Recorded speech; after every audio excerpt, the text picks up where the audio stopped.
Bev, let's talk about the debut. I mean, not a bad fight, but obviously didn't get the result you wanted. What did you take out of that fight? I learned to relax, take my time with certain things. I'm not happy with the decision, but and I'm not the decision with the outcome, but I take it as just a big learn. I guess you learn the most after a loss, depending on how you take it.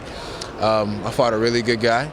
I've been looking at Uriah Hall since he started our Ultimate Fighter, and I turned middleweight, and I was like, damn, what if I have to fight this guy one day?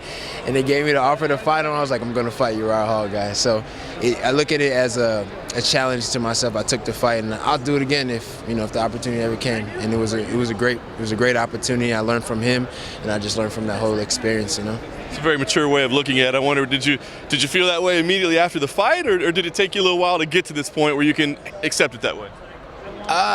It took me a while to smile after that, but I did accept it right away. I mean, it took me a while to remember too what happened. It took me a while to remember what happened, and but still, I was just like, man, you're right. Of all the people, I look at it as like, kind of big brother, just like schooled you up a little bit, show you how to do it. He said some kind words to me after that, and he's not like you're anyone I ever fought before. I feel like I don't know how to put it in words, but it's almost like, hey man, thanks. Yeah.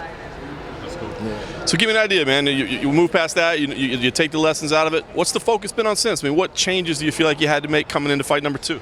I had to look at it more of as a job, man. At first it felt like I'm playing. Why you playing MMA, man? You've been doing this for a while. Hold yourself up to a higher standard. So I definitely took some time to look into how I was running my practices or just going about the day, and I'm thinking, what can I do to make myself better or more available to the sport and just my outside life as well. So I grew up a little bit. I want to say I grew up a little bit. It sounds a little weird, but at 28, I grew up a little bit, and I handled myself. I feel like I'm handling myself more maturely.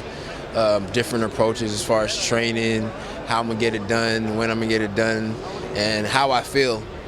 Stop talking to myself so much in the head. Stop being that type of guy, and just have fun with it again. Do your thing. That came to you with this matchup, Darren Stewart. I mean, a dangerous guy. But what do you think when they came to you? What do you think about the way the styles clash? Style's perfect. We match up really well. I feel like a young man, like both. Young man. He's like, I'm gonna beat this guy up. And I'm like, all right, cool. I want somebody to come after me anyway, so let's do that. This is gonna be a good fight. It's a good fight for me. I see a really great night Saturday. I don't want to go too crazy in the details and stuff like that, but you never really know the outcome. But I can honestly tell you, it'd be probably one of the best performances I ever had. Nice. Yeah, on paper it looks like it could be a lot of fun. I mean, this card's loaded with fights that could be fun. But so what is the goal for you? I mean, is it just go in there and get that first W and get that out of the way, or do you feel like you want to go in there and do something special?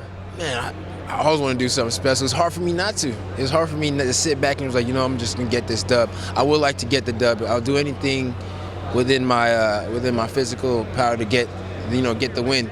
But at the same time, I'm trying to do it spectacular.